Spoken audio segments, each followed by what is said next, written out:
I challenged my developer to make 24 Minecraft features in 24 hours. But with different features taking different amounts of time, I have a feeling it's gonna be a close finish. Alright, this creation is awesome. It's known as the Helmet of Inversion. Any potion effects dealt to you will automatically be inversed. Listen, I'll show you exactly what I'm talking about. We're in the Guardian Temple, and I'm just waiting to be hit by the Guardian's effect that gives mining fatigue. There. And now if you look at our effect window, no mining fatigue, haste instead, which means you can mine faster underwater when these Elder Guardians get you. Combine that with an efficiency pickaxe and an awkward affinity helmet, and you'll be mining like crazy. Let's try another effect, huh? We're down in the deep dark, and if I move around enough and cause one of these shriekers to go off, we would normally get darkness. But, as you can see, since we have our inversion helmet on, we get night vision instead.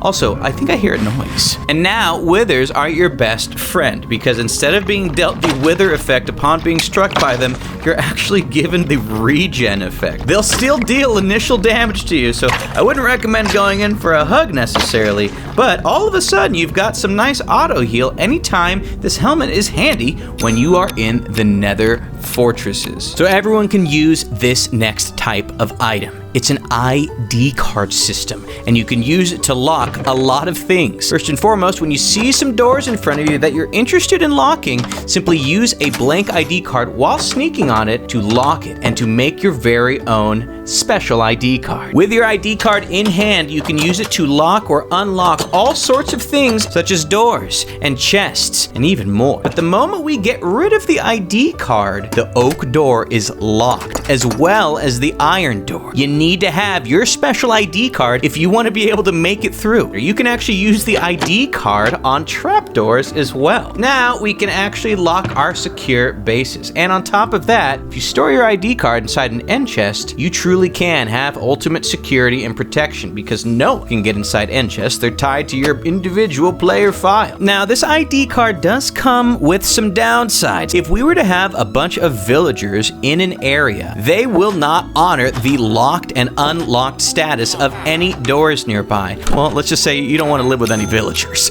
They're not going to respect your privacy. We've got a brand new enchantment for any aspiring movie stars out there. It's a special one you can apply to your boots. It's known as the Slide Dash enchantment, and you can use it to slide, well, after you're dashing, of course. That makes enough sense. Why don't we get a running head start so I can show you the cool new animation that plays. Sprint and then sneak, and you can slide around with a custom player model and everything. But it gets better than that, because it actually has functionality. You can slide through one block gaps anywhere you have them in your Minecraft world, and you can look pretty cool while doing it as well. Just make sure you finish your slide and dash properly, or you can take damage like that. Use the slide dash to remove yourself from the proximity of any imminent threats when you're cave exploring, because there are plenty of places you could escape to. Get behind me, creeper!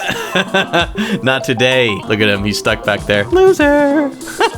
And the best part about these slide dash boots is that you can slide mid-air so that you can get some sick jumps as you fall to your death. Talk about serious style points. Okay, so I've got a pretty interesting pickaxe to show you. You're gonna use this pickaxe to mine and send stampedes ahead of you. It's known as the Stampede Pickaxe. So when mining with the Stampede Pickaxe, well, I mean, you already heard, right? It sends a stampede, but not just of horses, of all sorts of different mobs. And look at how fast you can use this thing to strip mine. You can even send a few of these all going at the same time. Let's see what this Stampede Pickaxe does if we shoot it into water. Will it break the water blocks? No, it looks like it goes right through the water blocks and breaks the blocks at the end. Goodness gracious, look at that. It's like skipping stones. Okay, not water, but maybe it does something different in lava, huh?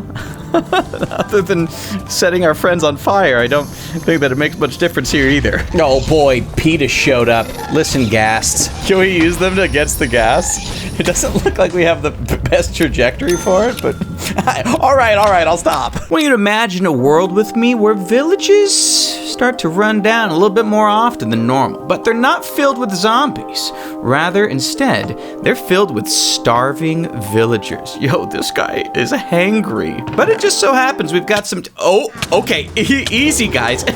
So the moment that you have food in your inventory, the angry villagers will start chasing you. If you throw some food at them, It'll distract them, but not too well. They seem very hungry. Watch out for any of these villages you come across in your adventure, because they will mess you up.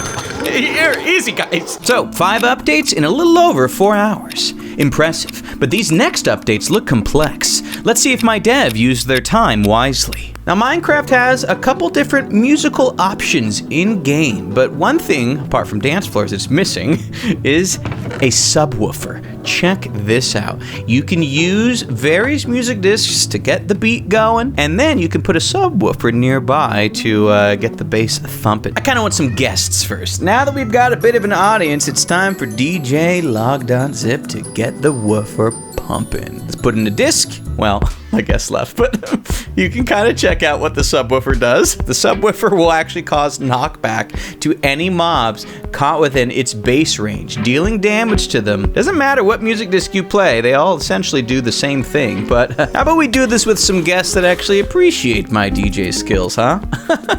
Yes, as you can see, a simple subwoofer will keep all hostiles at bay. How about putting a couple of these subwoofers right next to each other, huh? Kind of sounds like a heartbeat. Well, that's what music can do to you sometimes. What do you think, pigs? They don't think much about it. Yes, use the subwoofer to send your guests to a premature end. I'm sure it'll be a concert to die for. Now tell me, when they put an item called a sonic boom in front of me, I knew I had to get my hands on it. Let's check this puppy out. Creates a massive sonic explosion. Okay, don't mind if I do. It looks beautiful too, it's like a snowflake. It's probably a little more dangerous than a snowflake. Thankfully, I brought my sweater either way. All right, let's check this puppy out, huh? Husk, get sonic boomed, my friend. Oh my, oh, whoa. Look at that. It completely spits up all of the blocks around us. This has a sweet effect, but you have a massive shockwave that actually extends out a pretty impressive distance. And not only that, but this thing deals massive knockback to any mobs that happen to be nearby. All right, let's see how it prepares us against a warden, huh? Look at that. Okay, well, he's still headed... Oh, okay, well, he's angry now. Can we drown him in the ground? Let me see. We have a chance. We have a chance. Oh, okay, maybe... Yeah, no. All right, now we've got an instrument to check out. It's known as the Tuba, and if you're wondering why we've got some cobblestone here, it'll all make sense pretty soon. First off, look at this puppy. We won't be using it to make music. Instead, we'll be using it to do some terraforming. You can use this tuba to suck in blocks. Check that out. In fact, you can use it to suck in a whole mess of blocks all at the same time. Look at this. And not only can you use it to suck in a whole mess of blocks, but you can use it for something else a little bit more fun. Putting a block of choice in your offhand slot will allow you to shoot it out of the tuba. Yes, we now can build from remote location. Kind of. It's a little bit hard to aim. There is some gravity going on here. Hey, neighbor, you want to hear me play my latest song? Just a little more spring cleaning. And I gotta say, his house is looking very avant-garde. Much better. Real estate property values through the roof. Are you pleased? Actually, I've got a good idea with this in mind. You got me thinking, though. I'm pretty sure this tuba is now the most efficient way to mine any ores, or really any block for that matter, in-game. So, netherite pickaxes are trembling right now. Okay, we've got an interesting take over here. A friend of ours, Picky, apparently can help us get some extra ores from around the area we're in, whether it be a cave system, a mine shaft, or otherwise. Wait, come back! Oh, Picky just ran away. Hi, Picky. Oh, okay, he doesn't like... Ooh, he does not like being pet. Well... Oh, he's still mad at me, too. I'm just trying to say, hey, give you a nice little pat, maybe steal all your ores you have inside here. Anyways, the way it works is anytime you pet Picky, there is a chance that he'll give you all of the ores, sucking them out of the blocks nearby. And then there's a chance where if you try and pet him, he doesn't like it one single bit. There we go, finally. There's like a 1 in 7 chance, so you might want to bring some armor if you happen across Picky. Good boy. See, he's friendly. Oh, okay, well, change of heart. This pickaxe is still after me. I was trying to see if I could actually defeat Picky in a fair fight, and when I determined I couldn't, that's when I decided to run and try and attack him at a distance. Get back here, Picky. Well, I didn't put up much of a fight. Well, it's good to know that you can defeat inanimate objects if push comes to shove. You know, you will get him as a drop, and that could be pretty nice. In fact, having him as a drop gives you a whole new item, but we'll have to touch on that a little later. For any players looking to secure their bases that much more cleanly, we have something called the Hostile Scanner. First of all, check out these goodies. My favorite items to keep nearby. The moment you bring them near the new Hostile Scanner block, watch as we approach. You'll start to see and hear this special new block giving off exclamation points and loud noises. Now, the moment we drop any of the threatening items, you'll notice that the Hostile Scanner eventually turns off. You can use this to know in a moment where and when your bases are being threatened. Now, there's some nuance here. Let's just talk about it, okay? The axolotl is capable of dealing damage, but he's a good guy, he's a friend. If we were to take a shovel, you can deal damage with it, but it's not necessarily a weapon, right? So it's not setting off the Hostile Scanner. Now, if we were to do something a little bit more on the nose, a hostile mob, you can see that the Hostile Scanner still doesn't work. Well, that's because we're in spawn egg form. But using the spawn egg will cause it to start going off like crazy. Any mobs nearby, including the warden, they'll cause you to be alerted. Fair enough. You may have guessed, spawning in plain old zombies and skeletons will cause the Hostile Scanner to emit sounds and lights as well. Now, this next item is going to be essential for any security enthusiasts in Minecraft. It's a special type of wall mount, the laser node, and you can actually place these on any walls in-game to set invisible lasers that, upon walking through, will cause noises, sounds, particles, the whole story. They'll eventually go off, and they will automatically link up to any nearby lasers as you place and remove them. So you can see little previews of where these lasers are going to be. Now, you can't see them without some special gear, and we'll be able to touch on what that special gear looks like in just a little bit. But for the time being, once you place these guys down, your base is going to be very secure. You can even use it to protect any local areas, such as your nearby pillager outpost, from having any intruders that you're not going to be made aware of. Okay, we just finished setting a bunch of them, and I hear some pillagers downstairs. Accidentally setting off my own nodes. Check it out, they're here. And with that, you could be made aware at a moment's notice that you've got some nasties nearby. Oh my gosh, they brought the whole brigade. So you can handle any threats before you've had a chance to be ambushed by. Are they gone? We're entering into hour 14 with only 11 updates so far. Let's hope my dev picks up the pace on these next creations. Yeah, I don't know what to say about this next one. It's a Catapult, and it uses rabbit hides. I guess I'm happy it doesn't use cat hides. That'd be an interesting thing to be covering in a video. All right, let's try and load this puppy up, huh? Look at that. I've got the pelt in hand, about to drop it on my... Oh, yeah. Oh, well. And we do have some targets in front of us that are gonna face the wrath of pounds of carcass and fur. Hey, Husk, it's nothing personal. You just happen to be right in front of my crosshair. Doesn't seem to deal much damage, believe it or not, but hey, it does have blast radius and seems to have a pretty long range. I really want to put this catapult to the limit. We've got a cow over there, very far. I want to see how far we can actually shoot these pelts. It looks like they've got a little bit of a distance problem, but you know, we're shooting pelts. You know, what do you want? Let's get a little closer. Oh, whoa. Whoa, direct hit. Let's up the ante a little bit, see how this thing does underwater. Hey, Squid, what's your opinion on rabbits? It's probably negative now. It didn't look like it actually fired any differently underwater, so this may be the perfect underwater tool for handling any mobs giving you trouble. Everyone loves a new functional block, and what we have right here is the trading table. Well, what we have right here is what we're about to put into the trading table. Check out this interface. It's very simple. Just put in the trading table whatever it is you want to trade, and you'll get a chance at a brand new item. Okay, well, an emerald's not that bad. I'll take gold for emerald. That's a pretty sweet deal. Why don't we try another item in the trading table? I want, nether star, scraps, ink, copper. Okay. All right, emeralds, we're going in. Okay, it's time. This is how I'm gonna win it this time. Very good. All right, a reroll. You know what? How about maybe we can put in something lame like a glass bottle and it gets us something nice in return. Okay. a feather. You know what? Why don't we use this as a learning lesson? If it sounds too good to be true, it probably is. You know what? I'm no quitter. I'm curious to see what happens if we put in a stack of diamonds as well as a stack of feathers and see which stack gives us better items at the end of it all. And after what feels like countless trades of diamonds and feathers, we finally got our answer. Here's the final split after 64 diamonds. Not a bad haul. Let's compare that to some feathers.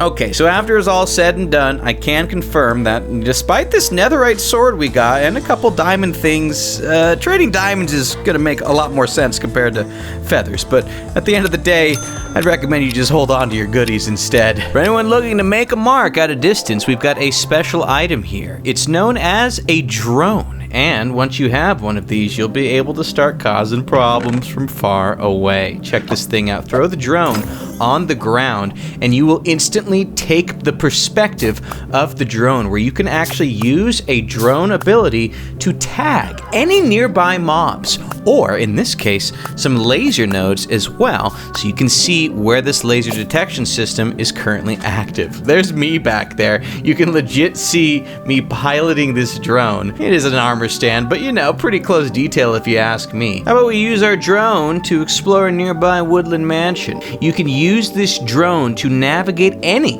dangerous circumstances where you're not entirely sure what is awaiting you on the other side, without needing to be stressed about, in this case, running into skeletons. And the moment you want to go back to your human form, all you really need to do is simply sneak, which upon doing so, you'll instantly go back to where you were standing in game.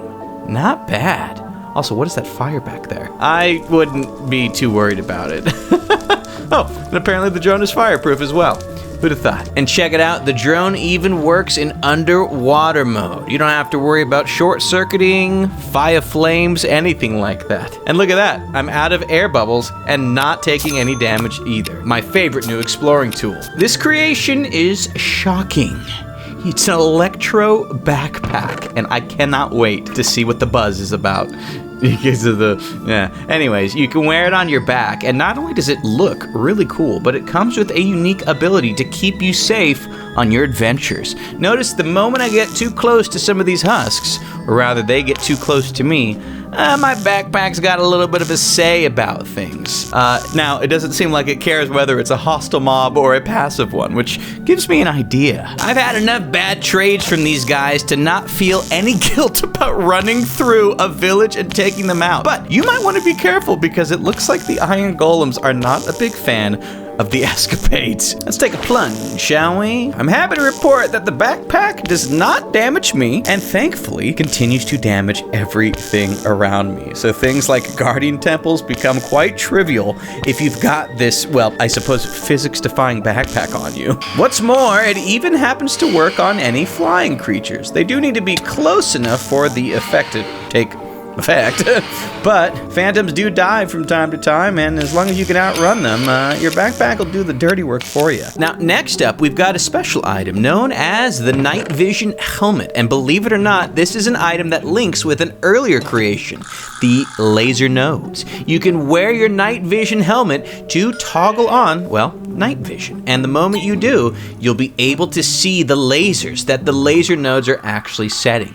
Going into third-person mode allows you to see in normal color vision, but when you're in first-person mode, you get an awesome-looking infrared, green, I don't know what it's called, effect. Just by right-click toggling, you can turn it on and off just like that. We are now 18 hours in with 16 updates. No faster, no slower than before. The next few features need to come together quickly if my dev wants to avoid defeat. Now we have a picky pickaxe as well. This is a little bit different from what you might expect. Rather than a mob, even though it's got eyes, it's more of a tool for us to use, if you don't mind being trolled, let's say. Anytime you mine with picky pickaxe, not only is there a chance you get your item as planned, but that you get a whole mess of them. 12 diamonds here. The downside though is sometimes when you mine with the picky pickaxe, he's got his own ideas. For now, okay, well we got 14 more from that one. He's not feeling too picky picky just yet, but rest assured though, he does have a mind of his own sometimes and will spit out raw text giving you his opinion of the block you just mined. There are actually a whole bunch of different messages that Picky Pickaxe can give off, but from time to time, Picky will also spawn in, see, yep, there it is,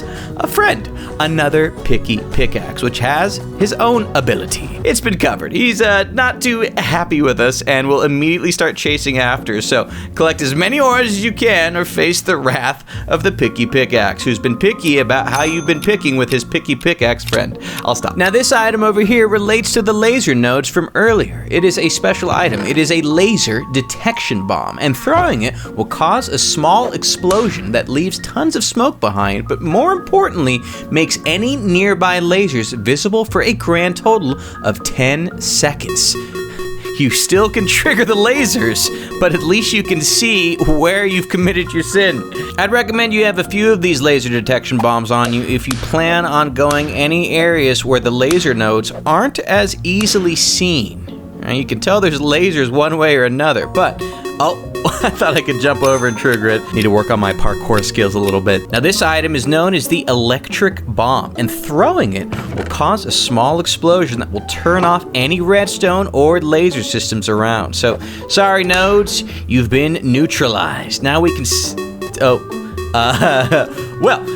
maybe, you know what? I think I forgot something. Why don't we... Yeah, I'll be right back. Figured it'd probably be a better idea to get my night vision goggles as well, just in case we missed some lasers last time. Anyways, this electric bomb can neutralize any nodes that happen to be placed in your world, which means that any area that had them is prime for looting with.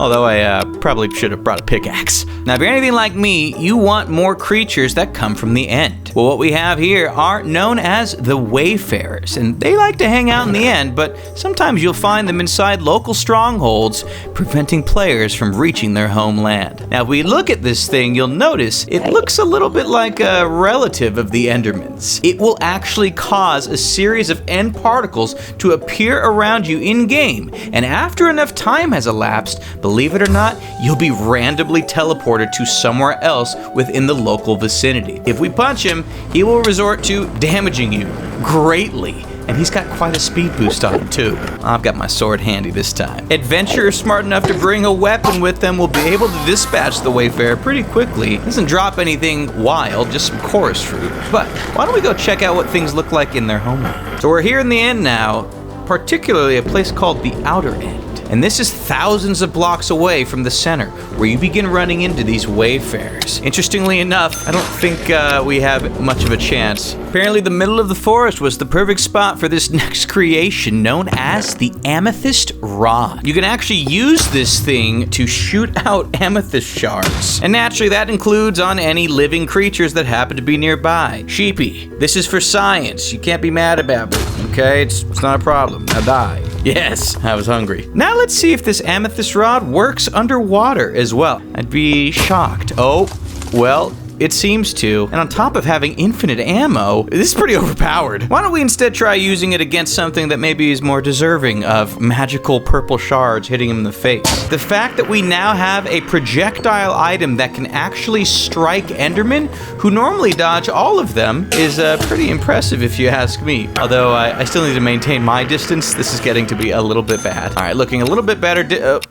Well, we're down to the final hour, and after 21 items, it would be tragic to miss the 24-hour mark. With only 59 minutes left to make 3 updates, it's a race against time. All right, we've got a serious bad boy to show off in this area. It's known as the Securitron, a security guard made up of an iron golem and some serious traction. And he's pretty strong, actually, coming right for me the moment I set off that security trap over there. That's because the Securitron will attack any hostile mobs, or really anything for that matter, that happens to trigger the local security system, instantly heading over to dismantle that pig. And as you might expect, hostile mobs face the same threat as well, putting down a small family nearby. It looks like the golem doesn't even care that he's killing children. Let's see if we can get this angry boy mad at some local iron golems as well. We'll cause this golem to set off the security system and see if we can get them. Yep, they instantly begin battling. Who will win between the iron golem and the Securitron? Okay, well, I guess it was the iron golem, but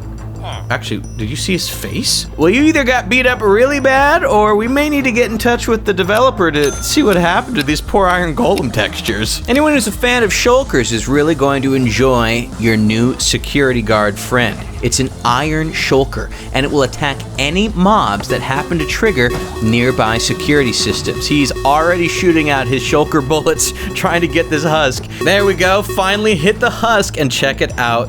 Your threat is immediately immobilized. Well, I mean, kind of immobilized. He's floating in the air. He's certainly not anywhere near your security base anymore, unless you have low ceilings, I guess. So now you've got an additional means to inflict some revenge on anyone trying to steal your goodies. It will try and target you too. It does not care who triggered the device as long as someone triggered it. But truly, who wins the battle between an iron shulker and an iron golem? I guess we'll find out right now. Carnage is maybe carrying a little bit of weight here. It doesn't look like a Carnage exactly, but it does look like the shulker is very, very slowly taking the lead. Let me see if we can make this a little bit more of a fair fight and push the golem out a little bit. There we go. Oh, he's starting to crack. And the battle is truly on now with the... Okay. Well, Golem 1, Shulker 0. Now this is an interesting piece of armor we have over here. It's a type of boots, a bone boot. Okay, well I guess 2 of them really. Now if we were to put these on, not only will we look a lot swankier, but it's got a unique effect to it as well. You hear that? Particles come off of the boots. It's almost like we're constantly breaking our knees. It does have a unique ability though specifically. It will absorb any damage you would have taken if you fall off of a high roof or ceiling. As you can see there, that would have been enough to deal damage to me. Instead though, the bone boots take the durability. Allow me to exaggerate the point a little bit. The bone boots, believe it or not, can absorb all of the damage from a drop, even this exaggerated. Boom! Check it out. Boots broke, but I'm totally safe. Now, if you notice here, the bone boots don't actually show how much durability they have left, so it's kind of a guessing game. So those were some pretty high up buildings, but I've got my eyes set on something a little higher up. I want to test these boots to their fullest limit. I'm curious if it's too high up. Oh, well, uh-oh, we do get a couple hits out of it. Let's try a bit of a cleaner jump, huh? Curious if this will absorb all of the fall damage. Well, I'll be the new best boots in game, without a doubt. And with just 11 minutes to spare, the challenge has officially been completed. Let us know what other updates we should challenge my devs with.